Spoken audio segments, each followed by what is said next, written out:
Welcome back from Ideas to Income. Hi, Dan. Hey, Becky. How are you? I'm doing great. How are you? I'm good.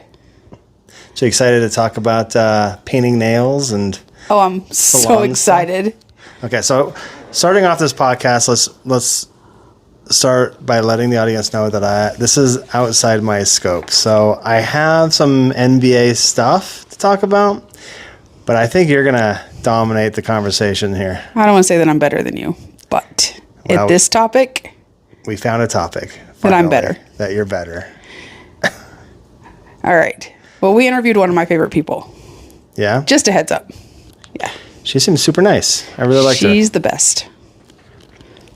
So, who is that? We're kind of beating around the bush here, but we interviewed a woman named Brie who works for Just Peachy, which is a nail salon. I can't remember all the things she does. Nail salon aesthetics. Aesthetics, that's what it is. Yep. Yeah. And so she's super knowledgeable about that. So, are we ready for the interview? Yeah. All right. Let's do the interview. All right, let's do the interview, and then we'll come back and talk. You have a whole bunch of stuff to talk about. I have some MBA stuff, so stay tuned for that. All right. Let's go. Hi, Brie. Hi, how are you? I'm doing great. Thank you for being on my podcast. The podcast is called From Ideas to Income. And Cool. So the premise of it is to give insights for entrepreneurs and people that are just getting out of their MBA groups or getting maybe a trade, like they're just getting out of school and they're trying to figure out how to get started in that first year. And so I talked to small business owners about just to give some insights on that. And so again, thank you so much for taking the time out to talk to me. Yeah, I'm happy to be here. Perfect. So just to kick things off for my listeners, would you be able to give us a little bit of insight of who you are and kind of what the name of your business and what you guys do and what services you provide? Oh man. Okay. Well, I'm just local to here in Utah, and oh my goodness, this is hard now. You're asking things about me. I'm like, Wait a minute. wait a second. I have to talk about myself. Okay. Yeah. We mainly focus aesthetics, and then I am also a licensed nail technician as well. And so we are doing mainly gel-focused nail services, and we do a couple of pedicures as well. Aesthetic side, I'm within the salon. I'm the only one who does aesthetics, so it's mainly facials, chemical peels, microneedling, some brow treatments, and eyelash lifts and tints. So. And the place is called Just Peachy, right? Yeah. Just to make sure I've got that in Yes. there. Perfect. So let's start from the beginning. Okay. So many people dream of turning a skill or a passion into a business. Mm-hmm. For you, specializing with nails and beauty, this is not kind of my area of expertise, but just in that kind of area, what was that spark that made you think, you know what? This might not just be a passion. Actually, I can make a business out of this. Could you walk us through that? Very beginning, I actually grew up in this industry. My mom has done hair my whole life. I grew up in the salon that she's been at. She's been working at the salon she's in since I was 7. And so I just grew up being there. And then I always loved the pretty nails and the pretty, the estheticians doing the eyelashes. And I thought as an esthetician, I probably would do more eyelash services. And then I was like, wait, skin is really cool when I kind of got into it. But growing up in it, that sparked my, I want to do this. And then as I started kind of getting into it, I was like, wait a second, I can grow enough to have my own salon. I can grow enough to potentially have my own spa. That'd be kind of cool, because I knew one day on top of that, I wanted to be able to have the flexibility to be a mom. And then I kind of was like, well, why don't I get people working under me or booth renting, so then I have enough to support me when I can go be a mom, but then also work a little bit too. Interesting. And so then it kind of sparked from that, was I want the best of both worlds here. So let's have the best of both worlds. And so far, so good. Yeah. I don't have kids yet, but because I worked my life away, I know it's part of the growing pains, talking to other colleagues they were like, it's work on work on work, but it, like, now a couple of my friends have so much financial freedom because they played their cards right, and they worked, mainly playing their cards right was working their tail off, scaling their business, and then here they are. They now have timeshares and can just be a mom and part of their family and enjoy the things in life, but then also get to do something they're passionate about at the same time, so it doesn't feel too much work, but it's still a good time. Yeah. And for my listeners, this is probably, I've said this over and over again, but what I really found out about the small business owners is that having that 9-to-5 job, it's a grind. You have to work really hard. Owning your own place, you have to work really hard. But you're around the clock. It's your thing that you're doing, right? So any wins is your wins, you know? And so it's just, at a 9-to-5, if you work really hard, you might get your boss to get a promotion. Wahoo, you know? Yeah. But here, you get to experience all those wins. And yes, everything is, even just like down to little things. Like for me, sometimes it's just accomplishing, just making sure things are in order around the salon, everyone's happy, and at the end of the day, if that works and everything fell into place, I'm like, dang, that was a good day. That made check. We did. Yeah, it's a lot of dopamine. Yeah. So once the idea took hold, what were the absolute first steps you took to test the waters and see if there was actually like a business model out here? Did you start small, reaching out to people? Did you do a survey or something to see if there were enough people to actually facilitate the viability of this? So starting out from the very beginning, before I went, like, say, booth rent, or getting into this building I am currently in? So, like, when you were getting started, like, how did you know that there was enough people to service to make sure that the company is viable? I know that your mom has been doing this for a little bit, and so that probably kind of gave you a little insight to see there's more people out there, and your mom was probably just needing help or whatever. But did you do any kind of study or reach out to figure out if there was enough people to be able to pay the bills? I'm going to be honest, I just kind of sent it. Did you? I kind of was like, so I actually had been working at Swig for 2 years. I call it my Swig mission because I was there literally 2 years. Right off of BYU campus. So I call it my Swig mission. But that's funny. I had reached a point there. I just was done. I had had multiple mornings. I had cried myself to work. I was like, I don't want to do this. I'm miserable. And they were making a lot of changes with the company. It's when they were transitioning, and it's no hate on them. It just was like, for the people who had been there originally, they changed so much that it wasn't fun for us anymore. I think because we were so set in our ways that we loved them. So when change came, we hated it. And so I was done. So I reached out to my friend who, she did nail apprenticeships. And I knew at one point I wanted to do nails. I liked the creative side of it. I liked being able to connect with people. And she was like, okay, let's do it. Let's submit your license. Let's get this ball rolling. And I was like, okay. So I kind of went in a little blindly, like, who knows if I'm going to have a clientele, but I know my friend Julie does. So if she can do it, then I can do it, right? Right. So I just kind of went from there. And I was able to be commissioned at the salon I was at for a while. And then I reached a point of I was like, I have enough clientele. I want to go booth rent. So Interesting. I went booth rent. There's a couple of other businesses I saw that did that. They were working at one place, and then for whatever reason they stopped working that place, and all the clients just kind of went with them because they were the person that they wanted to deal with the most. Exactly. So that's great. How did you go about identifying your ideal client for your salon? Like, what were you aiming for? Like, are you aiming for like a luxurious experience? Or are you aiming for like quick experience, like quick convenience? Did you have a specific style entirely? Like, what was your targeted audience that you're going for when you're doing the strategy for this business?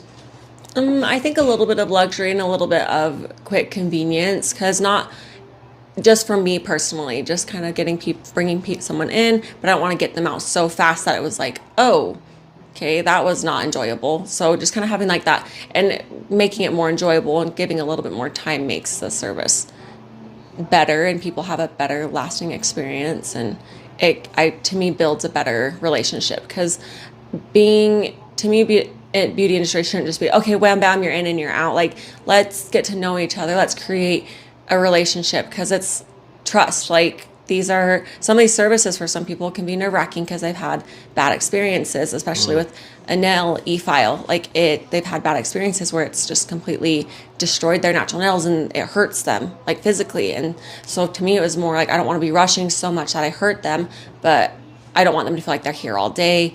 But I also want to build that personal relationship where they can come to me and trust me and we have a good time. Some of my clients, we were sitting there laughing the entire time, and it's great, and I love it. Yeah, and I do see a lot of, again, this is not my expertise, but I do see a lot of salons and stuff like that. It's just like business. You just go in, there's no talking, it's just in and done. So having that like relationship building, I know that because my wife comes here. Yes. And I know that she loves it and can't rave enough about this place. And so I know that you've done something that's caused that kind of relationship build, which is really cool. So when you were when you're looking for your clientele, are you looking for a specific type of audience, or are you just kind of anybody that comes in is welcome? Anyone is welcome, but when I say anyone is welcome, anyone who's willing to commit and actually show up for their appointment, because we are by appointment only. And if they're not going to show up, then that's wasting our time. Like we're here because we do want to build that relationship. So everyone is welcome as long as you're going to commit and show up and be there. That makes sense. I mean, time is money. That's why I had to schedule this appointment. So yes, I'm busy. I felt so bad. This last little bit has been, I feel like chaos because I have just finished, like my last students just graduated. And then I have 2 new starting tomorrow. Oh boy. So I was like, okay, because they were in the midst of, my other girls, we just finished their exams and everything as well. So it just was like thing after thing. And I was like, holy crap. And I was like, okay, well, I want to do this, but I need to figure out my freaking schedule.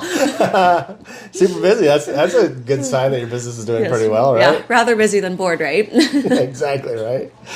So opening a physical space like a salon involves a lot of, thought process, right? Oh, absolutely. So how did you choose this location, and what were kind of the big hurdles you faced in that early days of setting up a physical space? Did you have difficulty with the licensing? Was it an equipment problem? Like, just kind of step us through that like physical location setup. So deciding on this location, so from my previous location I was in a salon suite where you go in, it's basically just a big old room. You can decorate it, you can put your equipment in, desks, tables, whatever you need to perform your business in. And then that's all I have to worry about is I pay my rent. I don't even have to think about utilities. My licensing wise, technically I'm still a booth renter. So I like city licensing and like state licensing. From there, all I have to worry about is just I have a booth, I have my contract, paying my rent. I don't have to worry about like very much. So then we got notification we had to be out of our old building. And so I was like, hey, I need to find something that can fit where I can perform facials, have a separate room, and have an open space where I can at least fit 4 nail desks, because I had people under me, students. And so I was like, hey, what's going to fit? So I had seen a couple locations, but also was like, I didn't want to spend an insane amount of money right now because it was a very sudden move, wasn't planned. And so I needed to make it work within like my budget still and not be losing a ton of money at the same time. I had toured, there was one place more south of Springville, and it was nice. I could fit nail desks in there, but it was still a couple $100 more than this place, and I could not perform aesthetics. So I came to this place, and it had this whole separate room, plenty of storage space for me, my renters, and it had enough space that I could fit an extra desk and my pedicure chair. So it was kind of best of both worlds. It fit what we needed for setup and everything like that. I love that. So the space actually has another back room where it almost is like a kitchen. So it's kind of nice because we have a break area. We can store things, put our crap back there, not showing it all to clients to see, keeping everything organized. And this fit like my budget and what I needed. And so I said, okay, let's do it. And so licensing wise, I had not a freaking clue.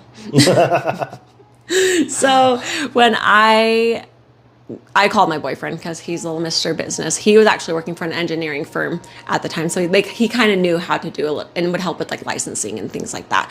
And so he was like, I got you. He pretty much filled out all my forms, all my applications, making sure I was doing everything correctly. And then I finally had to call the city a couple times, and it ended up being way more simple. Just call them. Just call the city. Ask some questions. They are more than happy to answer you because that is what they are there for.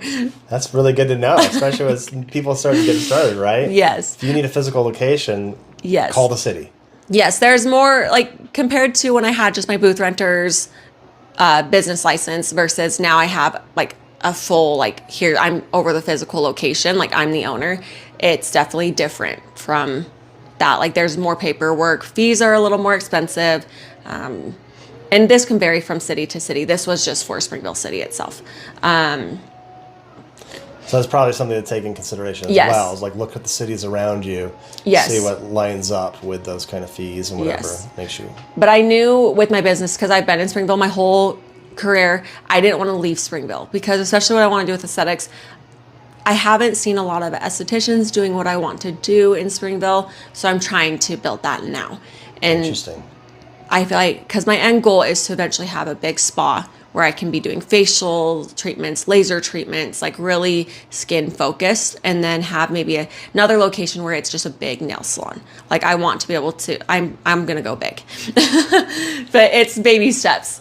So we're going to start with a small location. We're bringing both together, but yes, city stuff, once I kind of asked the right questions and like figured out those questions, like, and kept asking questions, they were like, oh yeah, like it's so easy. Like make sure A, B, C, and D are done. And then we'll bring in the fire department. Like you guys will be able to even start up working, but you will have, once he does his check, you have so many days to make sure you were in code, which I only had like 2 things I was out of code. I didn't know I needed to have an exit sign and make sure, and then my fire extinguisher was expired. So got a new fire extinguisher, literally got a sign that said exit, and then we were good to go. Good to go. Yeah, and then we were following all codes needed. It seems like it wasn't that difficult, right? No. You kind of figured it out. There was only, and even with you not knowing what you're doing, you only had 2 very simple things you had to fix, and it was good to go at that point. I think with teaching, it taught me, like, because the school, as much as it was a good experience, I had to learn a lot of things on my own when I got done. I was like, holy crap.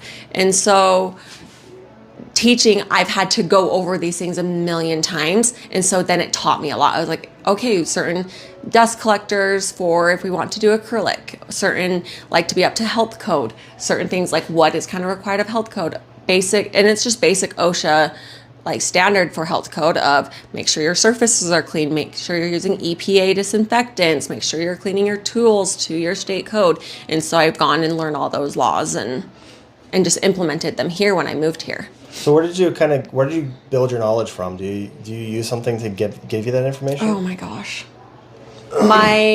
So they gave us, I had my textbooks from school. Okay. Base OSHA website, obviously, like that's an easy place to find like health code stuff. I also used to do microblading, so I learned a lot from the health department guy when he would come in and do my inspection. I would just ask him a bunch of questions, and he's like, oh, make sure you're doing A, B, C, and D. And so that taught me a lot as well. I've just taken a lot of furthering education from other nail technicians who have had experience in this. And yeah, just all over, really. Just, I guess I'm very observant. So that's one thing, is just be observant. Like watch for the little things, look at the little things. That's what I have done. And when you learn this stuff, it's just locked in your head, or do you write it? Do you have a manual you've written down or anything like that? Like, and so No. when you're teaching, I know. I think I'm going to have things written down, and I sure don't. well, I mean, you don't need to when you're a small business, right? But when you start to get larger, like you have that entrepreneur spirit and you're going to start expanding and growing, Yes. you're probably going to have to put together an SOP or something where it Yes, shows absolutely. everybody how to do a thing. But Absolutely. currently, it's just all locked in your brain. Yes. So you're the one that knows how to do everything. And it's because I've gone over it a million times, and this is like what my brain is constantly thinking about. I'm like, okay, am I doing that right? Okay, did I clean my tools right today? Like, it's such a silly thing, but like that's one thing with some of the shops you get that are just straight business, you're not getting clean tools. You're not getting, and it's a known thing actually through the beauty industry. It's like we call them chop shops. Ooh. And that's where it's like I am so concerned about that all the time. Like the girls here, like, Brie, take a chill pill. You were doing everything right. Because I just don't want to be that salon that has a client walk out and they potentially get an infection or something happens to them, because I truly care. Like, I'm too much of a people pleaser, I guess. No, I mean, I think it's that innate like anxiety that comes with owning a business. Something it's like right now, I constantly, when I'm doing a podcast like this, I'm interviewing. There's constantly a little thing in my head that's saying, "I hope both the mics are working. I hope this is actually recording." Oh yeah, and absolutely. I know it's doing it, but the entire time It's I'm constantly gonna be thinking about Just it reeling until in your I head. leave here and then play it again and be like, "Okay, it's still there. Okay, Absolutely. we're good." So, taking the leap to open your own salon is a huge undertaking. Yes. Especially with the personal touches that require the services that you're providing. What was the biggest fear and the most overwhelming challenges that you faced in those initial months of starting? And how did you like navigate those waters of uncertainty? Oh my gosh. I cried a lot. All right, step one. Cry. No. There was just so much at that time, because it truly, opening this was not planned. If someone would have told me I'd be like, have my own storefront like a year and a half ago, I would be like, you're lying. You are the biggest freaking liar. And here we are. And so far, it's so good. It's doing well. Navigating it, oh my gosh. I kind of just did. I kind of was like, you know what? You don't have a choice here. I really, truly didn't. It was based on my situation. Like, we were getting kicked out. It was like, you find something and you make it work, or you don't. Interesting. And I would have to downsize and potentially go back to just being a booth runner in a salon, where I wouldn't have students, where I would just be performing on my clients, and that was it. And so I kind of was like, you're going to do this or you're going to not. And so I just kind of took one step at a time. I was like, okay, find location. Now let's start fixing up the location, because it was a little worn down in here, and going on, so on and so forth. Okay. I heard from one person, I'm not sure if this is just innately how entrepreneurs do this, but it was a really good way that he explained it to me, which was, if you think of the worst case scenario and you're okay with that, then go. Yeah. So if the worst case scenario is that you have to go back to a booth and you're okay with that, fine. Let's just try at least, because Yes. I'm okay with Yes. the worst case, right? Yes, worst case, and that would mean I would still have an income. Is up from there. I'm just And then Jordan was like, hey, I went to this girl. She was awesome. And then now here's Becky, and I have Brianna, and then Emma was my student. Like, it's all connected. And that's how Emma found me to come get educated for nails. Oh, Emma. Okay, yeah. Yeah. Forgot about her. I'll erase this out of the podcast. But No, and Emma's here, and I love her, and it's so fun to get to hang out with her when she's working. And yeah, so she's awesome. She is. I just didn't know she was working here. That's crazy. She is. I taught her, and then she's like, I'm staying with you. Yeah. So are you doing any current marketing at this point? Do you have any future like marketing ideas that you're going to be doing? My goodness, too many. Mainly, so for me personally, on the nail side, I have a full clientele. Like, I truly cannot even think about taking on another client while taking students. And personally for me, I'd rather take, the students are harder work, but I like the students a little bit more. So they're not even a little bit more. It's so rewarding to me, because I'm like, I love that I got to create an opportunity for someone else. That's really nice. And that's, I think, why I took on the stress of making sure I had the desks for other people, because I was like, I like creating opportunity. So marketing wise, my strategy, not much of one, but it's just a whole process, because I get so in my head, because you have media and you have people stitching like, oh, that's wrong. Why would you market like that? And so then I get scared to post, and then I spiral, and I'm like, okay, settle down. It's not that deep. So mainly it's just kind of consistently like being present on media. Nail technology side, I don't need to be as present. Aesthetic side, I do need to be a little more present. So I constantly, marketing wise, I'll have promotions, or I'll have like refer a friends, or a sale on products, or say you book this facial and you get a free product, or things like that. That'll be posted onto my Instagram page. I found, if I'm mainly through Instagram, has been my favorite way of bringing in clientele, if it's not word of mouth, or potentially or even marketing, as in I did a donation for my brother's FFA auction. I donated a facial, and that brought me a couple clients because they're like, oh, wait, like, I didn't know this girl was doing facials. So someone won the gift card, but then a couple people came to me from like, oh, I didn't even know you were a thing, but then your business info is there. So they contacted me and came in. So interesting. We've recently realized that TikTok's a big thing for TikTok some reason. too, yeah. I'm not big on TikTok. I should Crazy. be. Yeah. Like, and somebody told us we should try it, and I was like, TikTok, that's really dumb. And we did it, and for our podcast, we're getting a lot of people flooded in from that side of the house. I didn't even think about that. So that's a whole other platform I gotta be on, and it's stressful. So what's your company's mission statement? And a lot of companies don't have one yet, but what would your mission statement be? Oh my gosh. I mean, when my clients leave, I'm like, oh, fresh nails are the best nails. So Wow. for nails, because it just makes you feel good. Honestly, mission statement would be just like, come in, let's have a good time, positive attitude, and just make people feel good. Like, let's just boost each other up. And that's just a constant thing of like just boosting each other up and just being excited about life. Like, I love that. And so just positive attitudes. And like, that's really that it is. You can feel that when you're in here. So yeah, I can I'm totally trying. tell. Yeah. And I actually had this thing, like, even when my students, because I'm constantly scared that the environment is not what they want or what they need, or people aren't enjoying themselves. I'm like, I just want it to be a good, uplifting environment. And that's kind of, I guess, the mission statement, or just like the theme is, we're positive here. We're happy. It's just peachy. We're doing just peachy. Like, happy. It's cute. Like, I love that with your curtains out there and everything. I just love the mood that you guys have set up. So looking back at that first intense year, getting first started, what was the most unexpected hurdle you encountered, and kind of how did you get over that? And what did that like teach you as a person, and how did you like change because of those hurdles? Being okay that I wasn't fully booked 3 months in. Because it is very it's hard when you're like, I'm not booked already. And it's like, no, it takes time, especially when we're the type of salon where we focus on building an actual relationship with our client and not just like, okay, here's your nails or here's your facial. Like, we're trying to build a relationship with them. Whether it is they just come in and they are sad and they just need time just to breathe, or they are truly just over the moon excited about something, like, I just want it to be here. And so that can make it hard. Like, those relationships are hard because some people don't trust as easily as others, and and so building that relationship can be hard.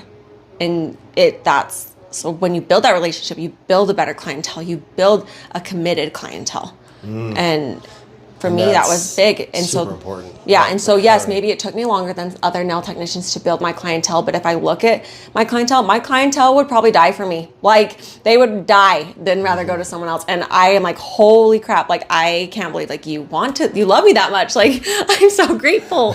Like, wow. But I just look back because it was so hard. I was like, why am I not booked? Like, this is hard, because I was working a second job at the time when I was building because I needed to have income. And now, because I took the time to actually have a good relationship with my clients, I have a clientele who wouldn't leave and who is so committed. And I'm so grateful. I know there's a lot of small companies out there that this is their first year and they're running into that same problem. I was talking to a couple different, like a record person that sells records, and they're having that feeling as well. And so knowing that, you know what, just keep going, keep towing that line. Eventually those clients are going to come. I think it's going to be a huge for them to hear. So that's great. Was there a specific moment in your first year where you thought, I never saw that coming? And like perhaps maybe a client or a last minute crisis or something that you had to adapt quickly, and like how did you navigate through that? Oh God, it's probably 1,000, right? Yes. That's hard. I mean, I can think of an instance, like there was one client, they came to me one time, and that was that. But I had pretty much finished their nails. They said they wanted a natural nail shape, had gone through and done all of that. And they finished and they're like, I don't like these. And I was like, oh, like what's wrong with them? Like like, maybe it's something I can quickly fix. And she just kind of was like, no, I don't like them, and started like kind of yelling at me in the middle of the salon. And I was like, it's okay. Like, let's figure out what we can do. She's like, well, they're not natural. And I was like, what do you mean? And to me, based on my education, I was like, that's what a natural nail should look like. It was very sleek, very, it wasn't like extreme or by any means. Like the lines on the sides of the nails were straight down, and it was straight at the top, to create kind of a nice square shape. And then she proceeded to tell me how she wanted them like wider at the tips.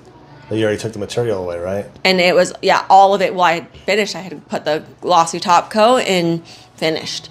And to widen a nail, I have to be at my base when I'm putting on the base application before I put color.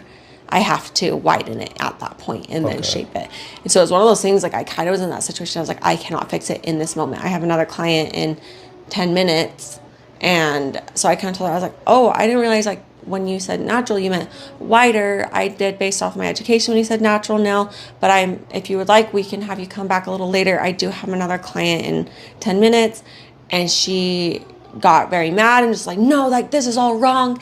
And I just kind of was like, okay. So then I was like, well, let's take you up, because I was on commission at the time. So I was like, I have to check her out. Like in situations like that, sometimes I just like, hey, I don't even care. Don't pay for it. Like, I just want you out the door. But so I just kind of tried to stay calm through the whole situation. And that was a lot of navigating and like clients like that through my first year is like, okay. And then realizing like maybe someone who can't, like, because I asked for the entire appointment when I get to shaping, how do you like this shape? I finished a couple of fingers. How do you like this? And so when she didn't say anything, I thought I was doing everything correctly. So I was like, let's have you come back later. And she kind of finally was like, I'm not coming back. I was like, okay, like I can't do much. I've offered to spend more time to fix this. And that's kind of all you can do in some situations like that. Especially, and it's hard too, because when you do ask through the appointment the entire time, like, okay, how is this? How is this? Do you like this? And if they don't say anything when I ask, then I think or they say yes, I proceed. And so that was something that was hard to navigate in the first year, because I was still building a lot of confidence in myself, like being like, okay, like you need to tell me, like, and like having more reassurance in myself and not questioning myself. And so that made me like think, oh no, did I not ask? Did I not? So I start second guessing myself. And luckily my fellow colleagues who had been working alongside me were like, no, you ask, like you always ask. And like if she didn't say anything, then that's her fault. When you are the person asking, like, hey, do you want me to adjust things? Do you want me to change things? So now you're more confident, right? So now if somebody asks for something and they say it's wrong, you can say, it's not wrong. That's correct. Yes, You must have a different definition, but this is the correct way. Yes. And then then I'll say, let's evaluate. Like if you think it should be this way, then let's do it your way, but that's not what you told me. Right. They're two different things, but I'm more than happy to do what you are asking for. And what I heard is that if you're getting your nails done with somebody who is currently learning how to do it, like give feedback, like constantly don't just be quiet. Otherwise you might get something you don't want. Like, yes. Like it's good to give feedback or or make sure the student's asking the instructor or things like that. And like learning it's a whole different ballgame too. But yes, ask questions. It's okay to ask questions. I tell my girls, I'm like, through your clients' appointments, you walk them through. You say, okay, now I'm going to shape your nails. Like, tell them. Like, for me personally, I think it built a better relationship with my clients because I was walking them through, telling them what I was doing, even if they've already had their nails done before. Because then it reassures to them that I know what I'm doing. Yeah. So even my students, okay, they're still a beginner, but if they walk them through, okay, now I'm going to clean up your cuticles using my e-file. And we use bits that are like pointy looking, and it's a little pointy, but it should not hurt. Explaining something like that to a client, they're like, oh, okay, like, cool, like, no stress. So let's flip that coin. So that's kind of the bad side. Mm-hmm. What's your favorite customer story? What's some story that you like to tell people where you've had a good experience with a customer and then just kind of you carry that around? Okay, this has actually happened pretty recently. So one of my clients, she came in, she was coming to me when I was still an apprentice. And she ended up moving to Montana, but her sister started coming to me. And last week, my client Lynn comes in And she's like, Brie, I have something outside I have to show you. And I was like, what? Like, because she showed up randomly. And I was like, what? And it was that old client. She just came to see me because she was like, I had to come visit you just to come see me. Like, and it made me so happy. Like, I was like, you wanted to just come out of your vacation time visiting your family to come see me. Like, and that was just like so happy. Like, it made me feel so good. Another couple moments of just like happiness is just seeing my clients be like, oh, these are good. Like, they look at their nails or say their skin and they're just like, my skin is improving. Like, I constantly have Brianna, we've been working on her acne and she's like, Brie, these have changed my life. Like, I will never not use these. And it makes her so happy. And she's like, and my acne doesn't hurt anymore. And like, I was like, that's exactly what I love hearing. Is like, I'm not in pain anymore. My skin feels good. I feel beautiful again. And I'm like, that's what I want to hear. Like, cause super sweet. Yes. And like, and that was something like for me, like helping Brie. Like she trusted me and she was like, okay, you can help me. And it has helped her a ton and she loves it.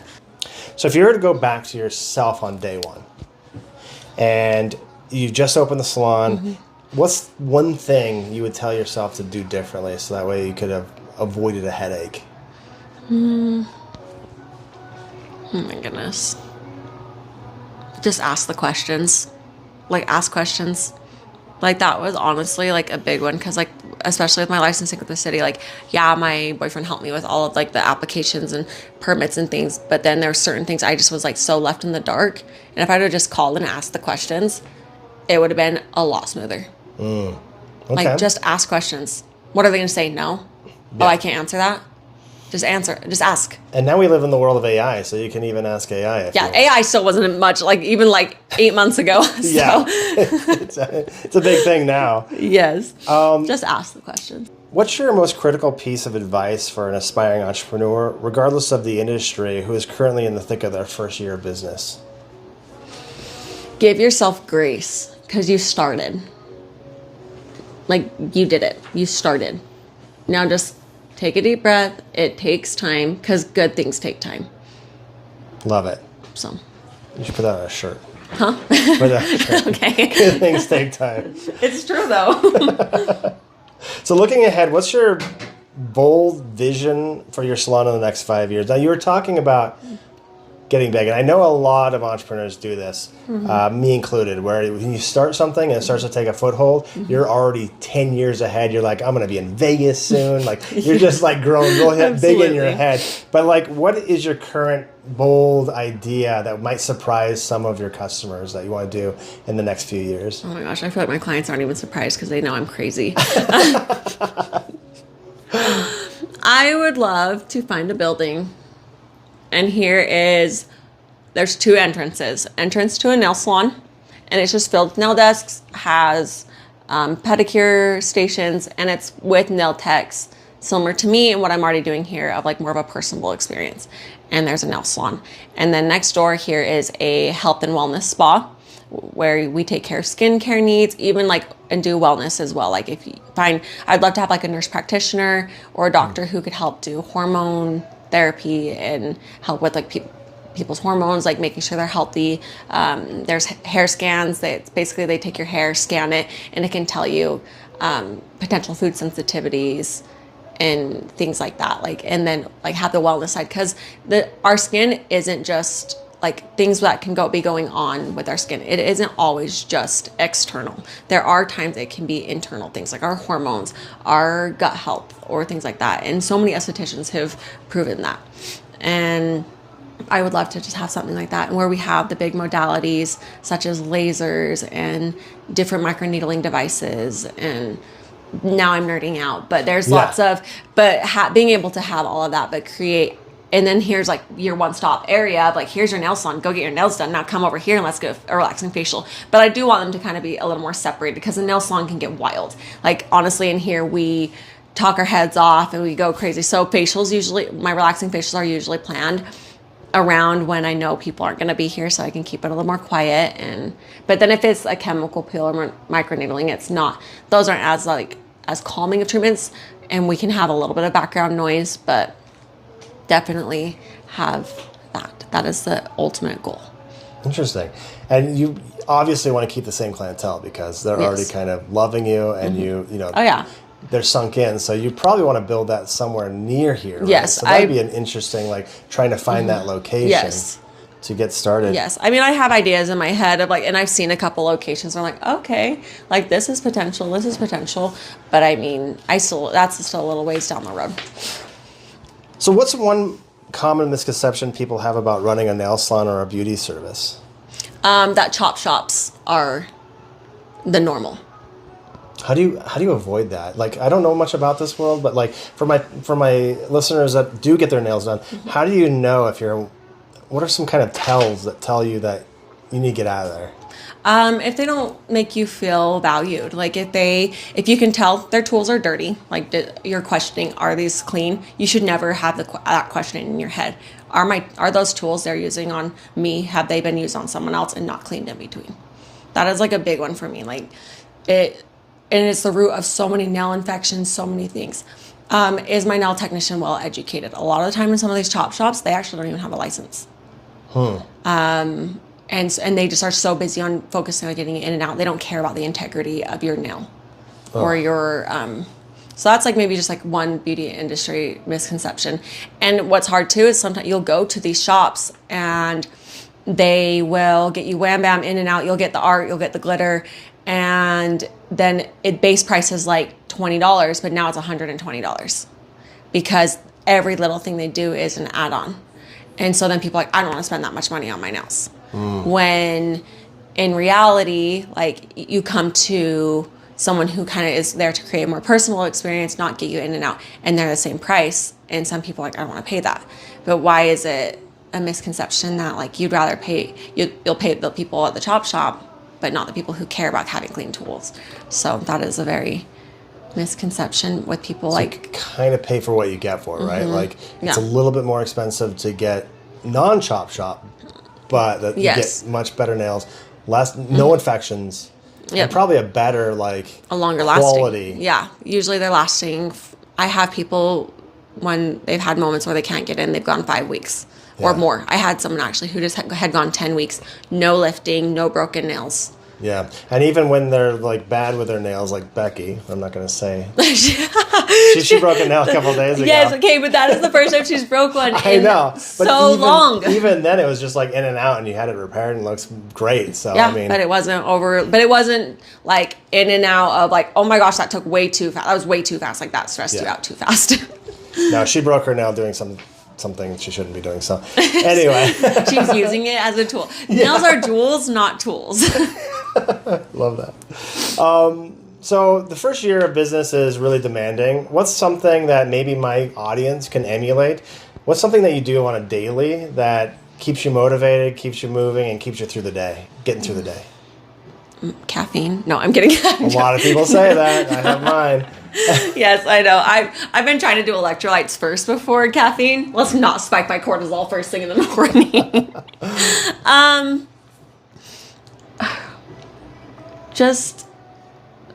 That is a good question. Because it honestly, to me, it varies every day. Because I just think of like my daily tasks of like, a lot of it is like that Shia LaBeouf, just do it. Like that's honestly really it. Like you just got to do it. Like you're not going to get anywhere if you don't. Yeah. Like you started, okay, continue starting every day. You did it. Like don't, like just continue. Like gotcha. So when you get up, you're just like, do you give yourself a pep talk, or you just have an innate like, we gotta get crap done? I just gotta get that shit done. Like I'm not getting anywhere if I don't. And on the days that I don't get it done, that's okay. But I know I do feel a little bad about myself when I don't get it done. So, and that's, I guess, maybe just the type of person I am. But like I've noticed, like if I don't get those things done, I do dwell on it. I'm like, I could have done that. Like, I mean, I procrastinated and I made it hard on myself. Like just do it. Like sometimes it's just doing it is sometimes just taking a day to plan the rest of your week. Sometimes just doing it is you show up and do the clients. That's still doing something. That's still, or sometimes it's just making one single post on social media. But you just did it. You got up and you did it. I love that. Now, if you weren't running a salon, all the skills that you have right now, what would you be doing? What's something that you could take these skills and apply to something else? Potentially start another business. Yeah. Yeah. What just kind of business would you be interested in? I don't know. That's what's so hard is my mind has been so one-tracked on this for so long that I kind of truly am like, I don't know what I'd be doing. No plan B. This is it. No, Only honestly, plan A. Just do it. Yeah, exactly. That's so bad. I potentially would go back to school, maybe study dermatology, maybe get my nurse practitioner. I do think I like health a lot. I would maybe dietitian fascinates me as well. Or I do love Pilates, maybe do a Pilates instructor, potentially want to help my friend start her Pilates studio because she wants to open a Pilates studio. Take my experience of business and another small business owner, huh? My ears perked up. yes, she's not there yet, but one day, hopefully. She hasn't started quite yet, but she just had a baby, so we're gonna let her enjoy that, and then she's like, hey, then I'll start. Perfect. So finally, for our listeners who are interested in experiencing your service, where could they find you? Where is your salon location? And what's the best way to be able to get in touch with you to see your beautiful work? My Instagram account, it is justpeachy.aesthetics with an E. That is the best place to find me, and then I can link you to any of my other girls through our salon, or find for facials. That's cool. The best place to find us, and can contact me, reach out to me. I'm more than happy to answer any questions.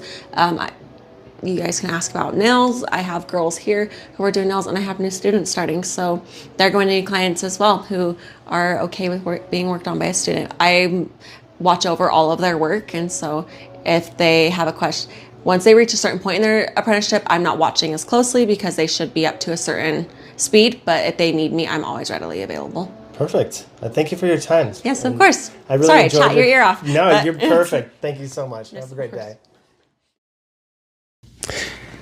All right, so that was the interview with Brie. That was a lot of information, and a lot of it I understood, but the industry itself, I don't know how that stuff works. I just talked to her on the business sense, but anytime that we talk about the actual, what it is to be an esthetician or a nail salon person or even a teacher, because she teaches a lot of people at her place how to be one of those people. So all of that went over my head. So Becky, school me. What is it that she talked about? So much. You have to go back I can go back and think I had been to so many different nail places. I moved up here from small town, came up here to Utah County, and I needed to get my nails done. The first place that I ever went to was this sweet little couple. I can't remember. They're in Well, don't mention any names. Well, I'm not going to mention names. I mean, this sweet couple, and they were awesome. But constantly losing fingernails. Constantly. Every time. Nails are popping. Fingernails? That sounds painful. What do you mean by my nails popping off. Fake nails popping off. Constantly. Gotcha. And then I went to another lady, and kind of the same. She did some of the stuff that Brie does, but not everything. When it comes to taking care and getting your nails prepped. And then she quit doing it, and then I went to this other lady, and same thing. 3 different people, same thing. Could not keep a nail on. It didn't matter what product they used, I could not keep anything on. And then, like she mentioned, Jordan, love Jordan, found Brie. And my life has changed forever with Brie. I don't just go to get my nails done. I go for a free therapy appointment because that's what Brie is. She's Brie a therapist? Listens. Yeah. Not, But there was a lot of things that she talked about. And there's so much. School me. School you. So let's see. You have a long list there of things. There is a long list. of things that we can talk about. I think it comes down to the biggest one is what you pay is what you get. Okay. And being with Brie, man, I would pay her $1 million for what she does. Yeah. One, she makes me feel good about myself. And nothing feels better, like she said, than having a fresh set of, like, your nails done. Like, having your nails done, like, cleaned up, shaped right, and fixed. There is nothing better. You leave feeling like a new person. Yeah. One thing, too, to go into that kind of what you're talking about, she was talking about Brianna and how she's helping her with her acne, right? Yeah. That's the aesthetics part. Yeah, and I was talking to Brianna a couple days ago, and she was telling me how she met somebody else that was like, oh, that's way too expensive. You're getting ripped off because of how much that is. I could do that for half the cost. And even Brianna was like, well, I'd probably get half the service. I'd probably get half of, what I would get going to Brie than if I got this other place. And so, again, you pay for what you get. Like, you could pay half, but you're not going to get as good a service as paying a little bit extra. It's more premium. But Brianna's happy with the way that, that she gets the product from Brie. Right. She knows her stuff. Going back to the student part, like, I've been there while she's teaching, and she has to stop helping. Like, she has to stop what she's doing and to help her students. But besides, like, she's not telling them what they do wrong. She turns it into a teaching moment and shows them what needs to be done. Okay. I don't know if I've ever heard her say, you're doing that wrong. She flips it into a teaching moment. In the middle of what she's doing, she can turn off what she's doing and turn on the teaching moment. So, yeah.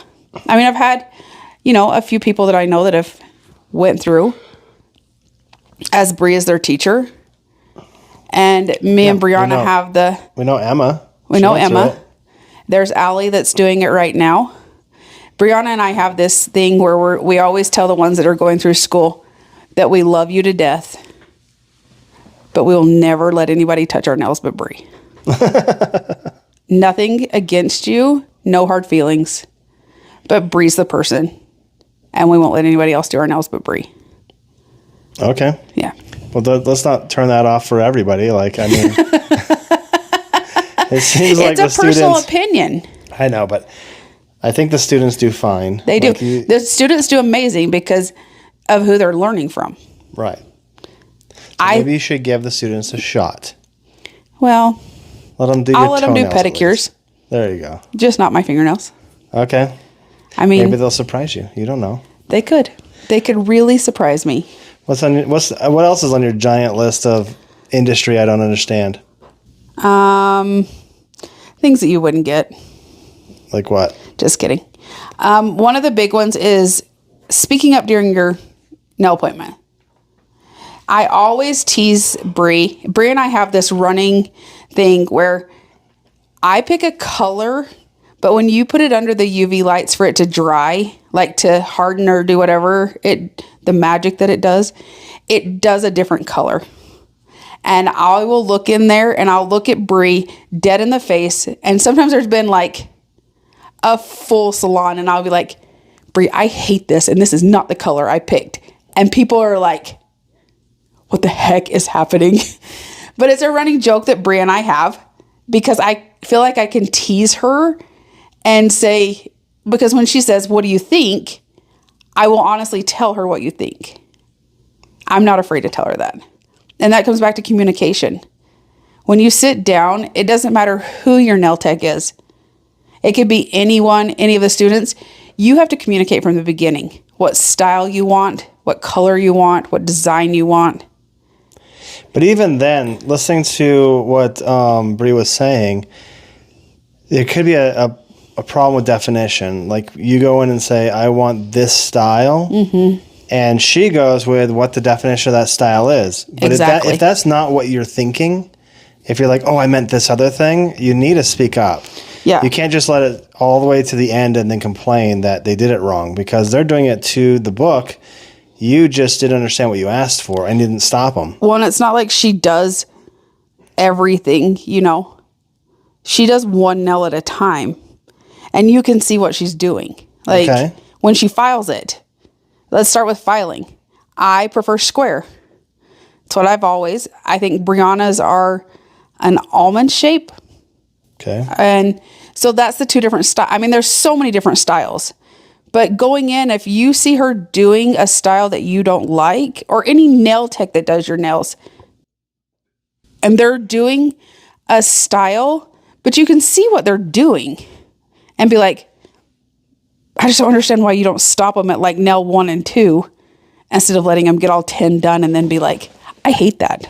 Yeah, I didn't think about that. What the heck? Yeah. That one story she was telling about that one lady that got pissed off at the end is like, what the hell? Like, what are you expecting? Why'd you wait till the 10th one and be like, no, this is all wrong? Yeah. That's crazy. Okay. Yeah. And a lot of things that Brie brings up is how clean she is, which is true. The minute she gets done using a tool, she stops what we're doing. I mean, it's not like it's a big stop, but like she takes the tool apart, she puts it in the basket behind her. She takes the tool, she'll use something different, and she puts it in the basket behind her. Yeah, what was that thing she called the other places? The chop shop? The chop shop. Mm-hmm. Have you ever been to a chop shop? Yeah, that's where I first started. Before, I felt like I went to 3 different chop shops before I found Brie. So you thought that was normal? I just thought it was normal. Like, I didn't, I watched them clean things. I mean, I don't know how well they cleaned things. Yeah. But yeah. But Bree's is completely, like, her cleaning process is completely different. Yeah, I love that about that, especially my cleaning style. Yeah. I love when people go above and beyond when they clean. It's just something that resonates with how I do things. So. Yeah. And the other thing that she brought up was apprentice versus experienced nail technicians. Okay. Well, so the girls are learning. Yeah, and apparently, per you, run away. Don't run away. Don't run away. That is not what I was saying. Okay. That is not what I was saying. You just have to be, when the girls are like, let me do your nails, because they're going through a school, and they're like, let me do your nails, it has to be, I have to be open and upfront. I love you, but I'm not going to let you. Brie's my person. And Brie's who I will go to. She's my person. Okay. But the difference is Brie can do nails roughly hour, 15 minutes, hour, 20 minutes. For all 5 or all 10? All 10. That is cleaning. That's cleanup. That is shaping, filing, filling, cut, everything. Yeah, we did a promo. And I watched a little bit, and I saw just dust flying everywhere, and I had, again, way out of my element. No idea what was going on. I was just There's always dust. Whoa. But the difference is Brie is an experienced nail technician. Mm-hmm. The girls that are doing the apprentice have to go slower. They have to take their time. And sometimes it can take anywhere from 2.5 to 3 hours for them to do, your nails. So don't run away. Just know. Don't run away, but you have to know that you have to have patience. And you have to know you're going in, and it's going to take a little bit longer. It does. You have to know that. One thing that people ask me about my nails is, my nails are natural. This is an overlay of my real nails. Okay. And I feel naked without fingernails. Just to make me feel old, I started getting my nails done right before I had Will. Isn't that back when the dinosaurs were around? And Will will be 23 this year. Yeah, definitely. That's when we had to. For the younger people listening to this, back in those days, we had to go chase after little tiny dinosaurs and then squeeze them into our gas tanks because that was before oil. Lies. Oh. I think it also goes back to loyalty. I don't know how many times I've called Brie or texted Brie and be like, dude, I have an emergency, or I have something came up with work and I can't come. And it comes back to respect and loyalty. Yeah. Like, we had to make an emergency trip out of town in April. And I had an appointment the week that we were going to be gone. And the same thing happened in April, but it also happened last July when we got stuck in Florida and we had to drive home.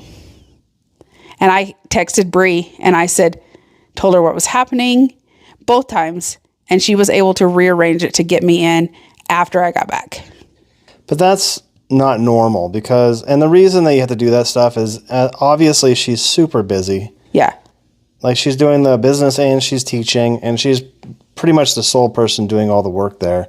She's constantly go, go, go. And so if you're on the schedule book, it sucks to have to, like, you don't show up. You're like, okay, now what the heck do I do? And then you're like, hey, can I move it and squeeze it into something you're already doing? That's the other thing too, is like, I would want to give her as enough time because like hell, I'm going to pay her cancellation or her late fees on top of getting my nails done.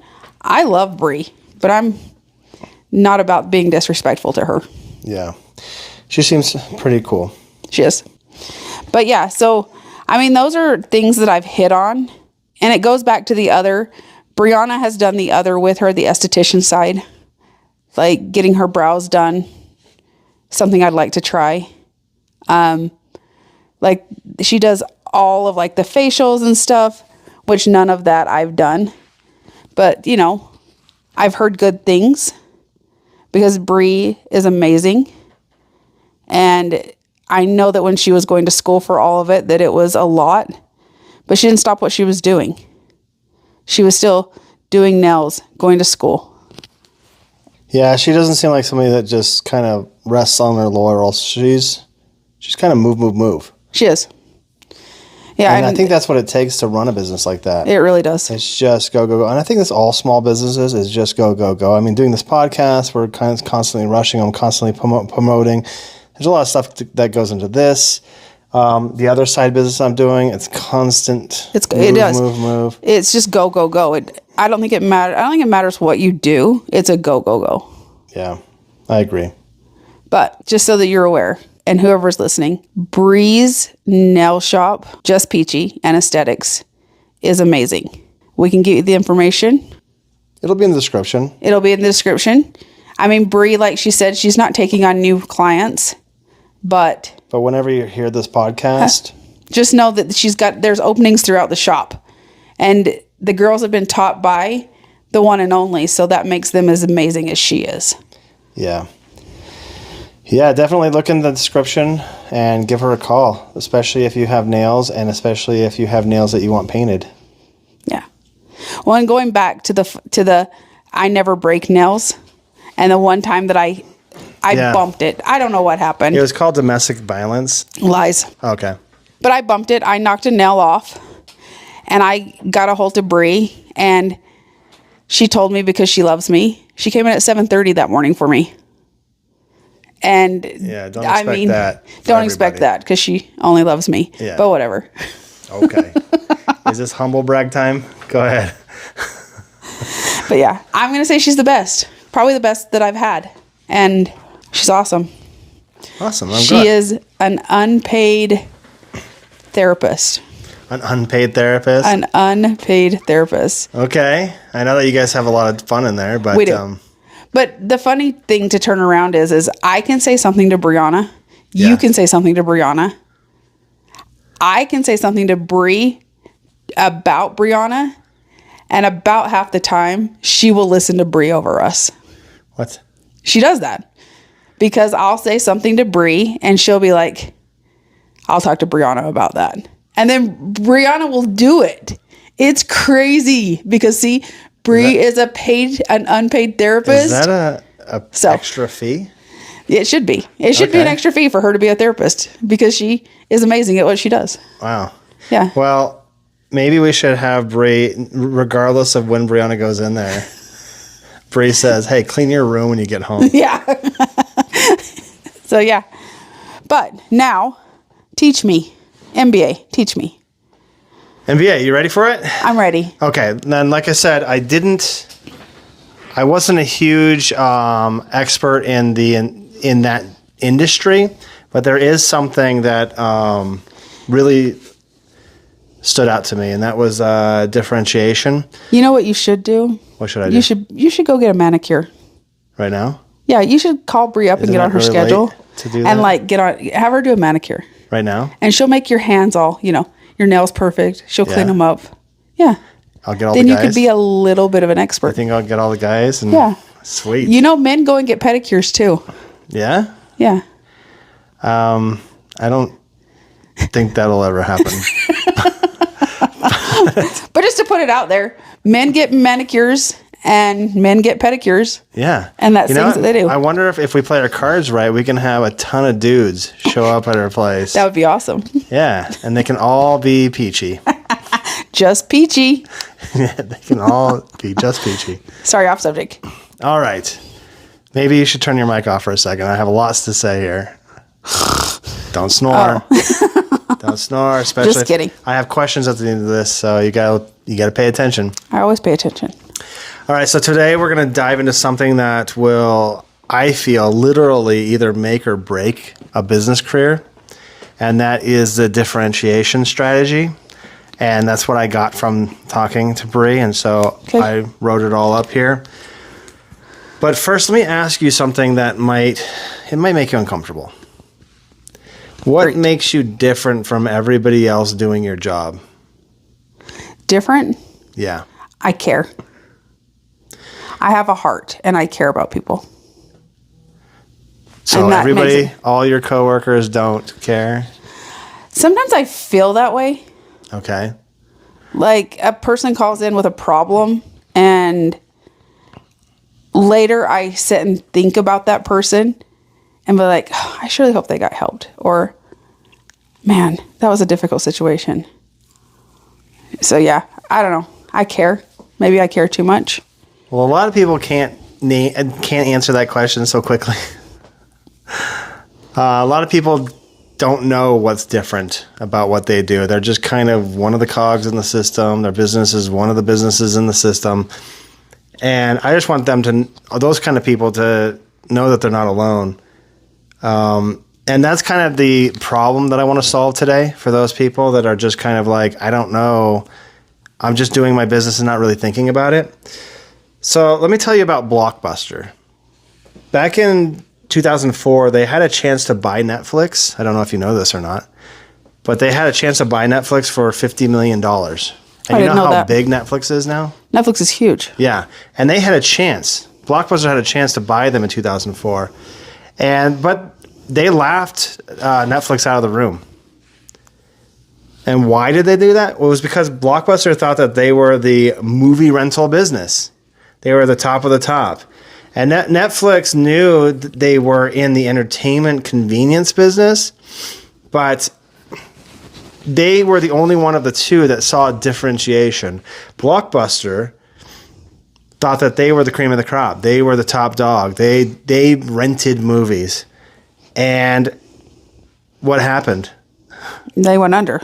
Yeah, people know what Netflix is still, right? Yeah. And if I show up my Blockbuster card over there, people are like, wow, nostalgia, because that's like, not a company that exists. That? Yeah. Well, here's my central thesis for today. In today's market, being good isn't enough. You have to be different. And I don't mean different for the sake of being weird or strange. I mean like strategically, intentionally, and profitability different. So over the next few minutes, my little lecture here, my little soapbox time, I'm going to give you a framework that's so simple that you'll remember it in your sleep. No, don't sleep yet. You have to hear the lecture first. Me. Oh, no. Sorry. Whoa. My bad. I'm sorry. So I'm going to be calling it the 3 C's of differentiation, okay? And by the end of this lesson, you'll know exactly how to apply whenever you're running a startup, climbing a corporate ladder, or just launching a side hustle. These things should be in your brain, okay? Okay. All right, so here are the 3 C's: clarity, category, and commitment. And think of them as your differentiation GPS. They'll guide you away from commodity hell. And do you know what a commodity is? No. Okay, so let me define that real quick, okay? So a commodity is something that is exactly the same no matter where you buy it, okay? So let's say, for instance, we're going to go buy gas from our car. Which gas, the gas itself, not the price, not who's selling it, not any of that stuff, right? Which gas is the best gas? I don't think there is. Yeah. Like, or let's say, for instance, we move from this house and we go to a different house and we have 2 different electric companies. Which electricity is going to be better? They're the same, just Right. different names. So that's what a commodity is. Okay. A commodity is it doesn't matter where I buy this. If I buy an apple here or if I buy an apple there, it's still an apple. And so when you're in a commodity game like that, if you're selling apples, the only thing that you have is sell it cheaper because there's no uniqueness to it, right? Like apples to apples. Okay. All right. But, you know, so some companies, like, for instance, I think Chevron, does like with Techron. Yeah. And they really push that, trying to be different than the other gas. But do you give a crap about that? No. Exactly. And so you're just a commodity. And so if like, for instance, I'm thinking about like nail salons, right? If every nail salon is a nail salon. Now we have a differentiation. She's not a chop shop, right?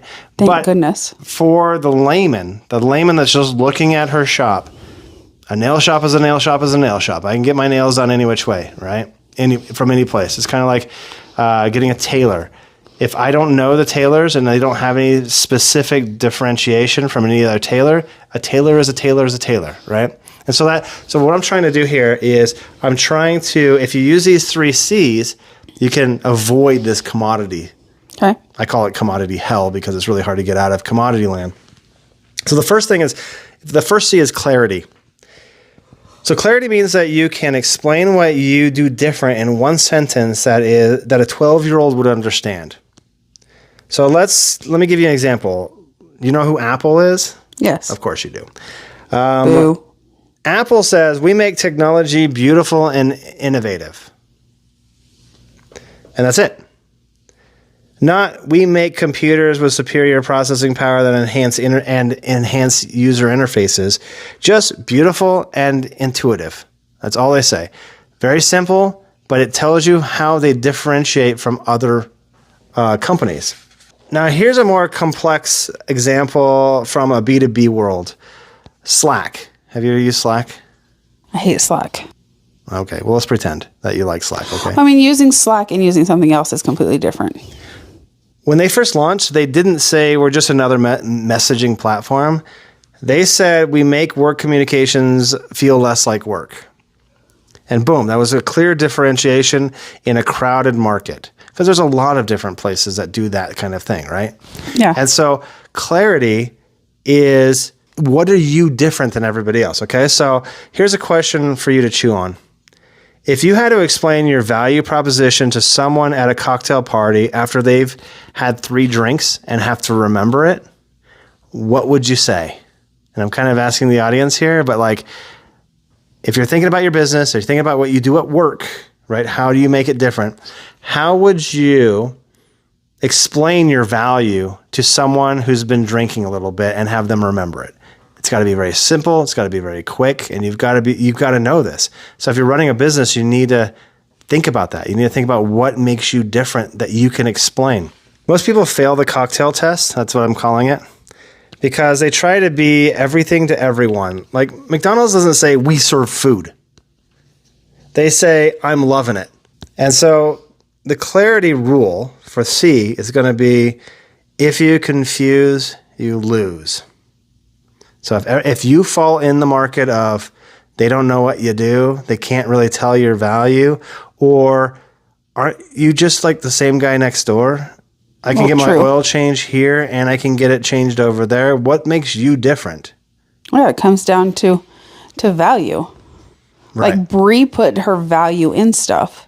Right. And she puts her heart into it. Not just the nails part, but the esthetician part also. She does.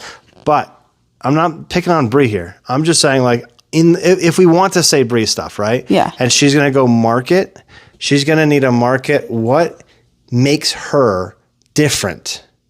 right? We talked about the blue ocean, red ocean, right? Yes. Okay. So instead of just being an esthetician or being a nail salon person, what is different? What services do you provide that is different and more unique than the other market? Anyway, the first C is clarity. Okay. And to get there, you need to think of these things. You got to think about what is it that makes you better or different, right? It doesn't even necessarily need to be better because that means that you're going against somebody. You just need to be different. Okay. So the second C is category. Category means that you're not just different, you're playing a completely different game. This is where it kind of gets spicy, let's say. Instead of competing in an existing category, you just create your own category. So Tesla didn't just try to make better cars. They created the sustainable luxury performance category. That's what they call it. And suddenly they weren't competing with Ford on price. They were competing with the future. Here's a B2B example. HubSpot. Do you know who HubSpot is? Yeah. Okay. They didn't say we're better CRM software. They invented the inbound marketing as a category. And now instead of competing with Salesforce on features, they own the entire methodology and companies buy into that. I'll give you an example of the second C. We have a friend who made a card game, and they were talking to me about how it's better than Pokemon cards. But he was talking about it as if this is a card game that's in that realm. And I was telling him, don't do that. Don't say this is like Pokemon cards, or don't say that this is better than Pokemon cards. Say this is what it is. This is awesome. This is amazing. This is what it is. This is why it's different than everything.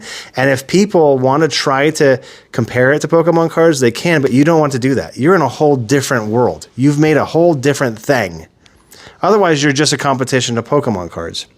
So my question for the audience and the question for you basically is, what category are you currently competing in, and what new category can you create where you're obviously the winner? Well, think about it, okay? Uber. You know what Uber is, right? Yes. Okay, Uber didn't just make better taxis, No. right? They created this whole rideshare thing. It's a whole new thing. It's not taxis. It's a whole new thing, right? Airbnb didn't just build better hotels. No. They made an entirely new thing. They made home sharing, right? Netflix didn't just make better DVDs, right? See, they're not competing with their neighbors. They're not making just better stuff. They made a whole different thing, right? And so that leads you into that blue ocean kind of area where it's you have no competition. You're in this area that doesn't exist. Category creators don't just win that market share. They make a market share. They make a whole market. Okay, so the category rule for this C is it's better to be the first one in a new category than to be the best one of an old category. That's true. Okay, so for instance, if we were in the market of entertainment, we don't want to make better TVs. We'd want something completely new. We want VR or something that's entertaining that takes that market space, but it's not that category. True.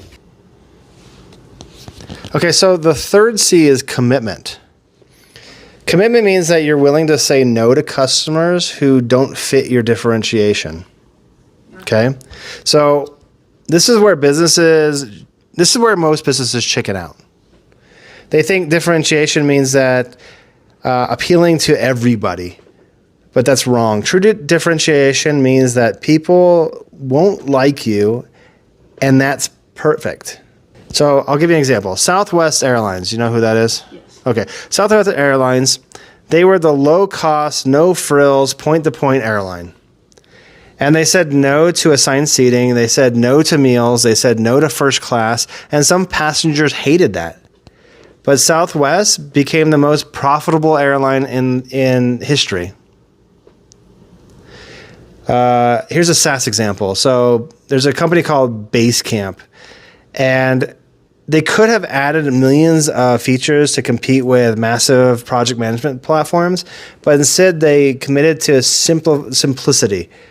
Their tagline was, "It's simple by design." And they literally said no to feature requests that would complicate their product. And their revenue They made over $100 million annually with just 50 employees. Your commitment question that I'm going to give to the audience is, what are you willing to stop doing, stop serving, or stop being to make your differentiation crystal clear? Most entrepreneurs are afraid to narrow their focus because they think it limits their market. But here's the counterintuitive truth. The riches are in the niches. Now, we've already talked about niches. Yeah. So when you're trying to serve everybody, you serve no one exceptionally well. So the commitment rule that I have here is your willingness to say no determines your ability to say yes to the right opportunities. All right, so now that you know my C's, my 3 C's, okay, let me save you from the biggest differentiation disasters I see that smart people do every single day when I'm doing this thing, okay? Okay. So danger 1, I call it differentiation light. That's when you think small tweaks equal big differentiation, like we're just like Uber, but for dogs. Or we're just like Airbnb, but for offices. Like you're just taking one Those idea. are completely different. Those are such different ideas. Yeah, but it's like we take one idea and then we add something. Like I call it differentiation light. Like you're not really different. Yeah. You know, it's like, hey, you know, those are a couple examples that I came up with. I just think that's funny. Could you imagine an Uber for dogs? Can you imagine? They're like, your dog needs to go somewhere down the road to play with a friend. I'll come get him. Yeah. But yeah, I can't even imagine like putting a bunch of dogs into a place and having an Uber dog. That's hilarious. Okay. That's hilarious. Quiet in the back. Anyway.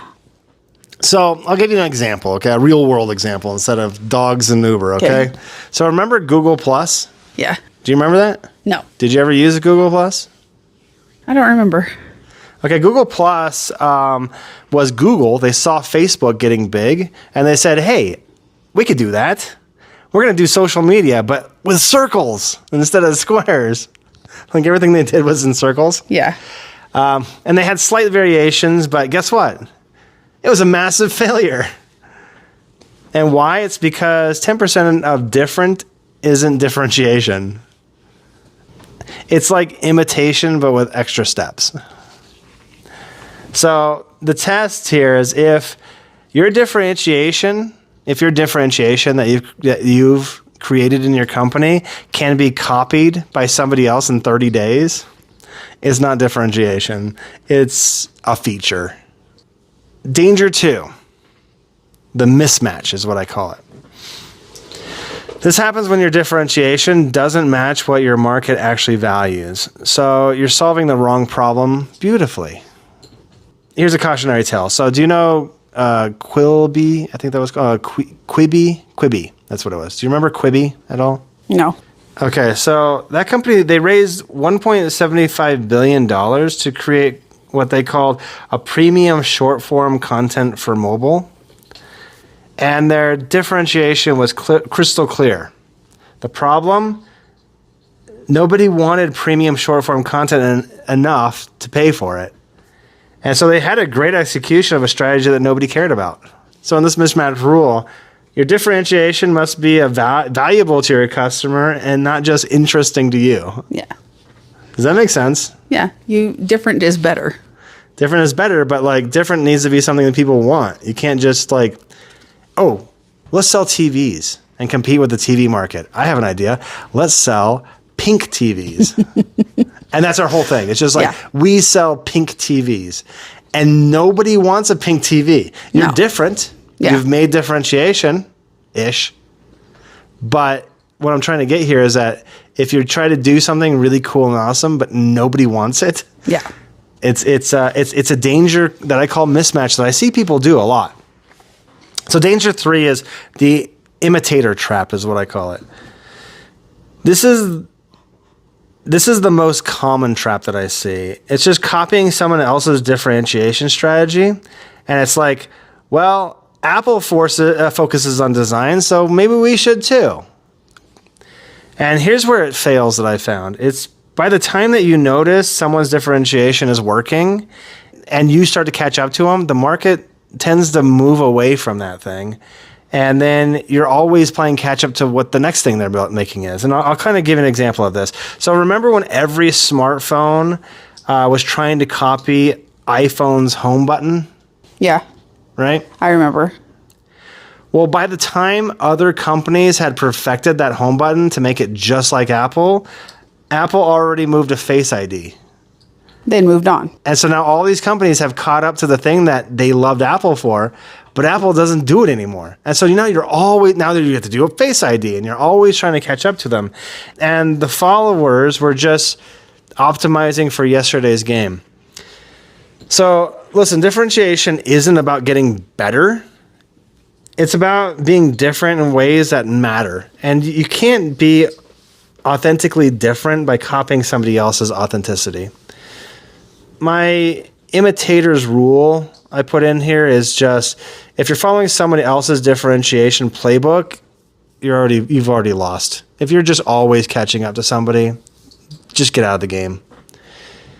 Now that we have the 3 C's of differentiation, let's do a little quick reminder. We have clarity, which is explain your difference in one simple sentence. Okay. We have category, which is create your own game instead of playing somebody else's.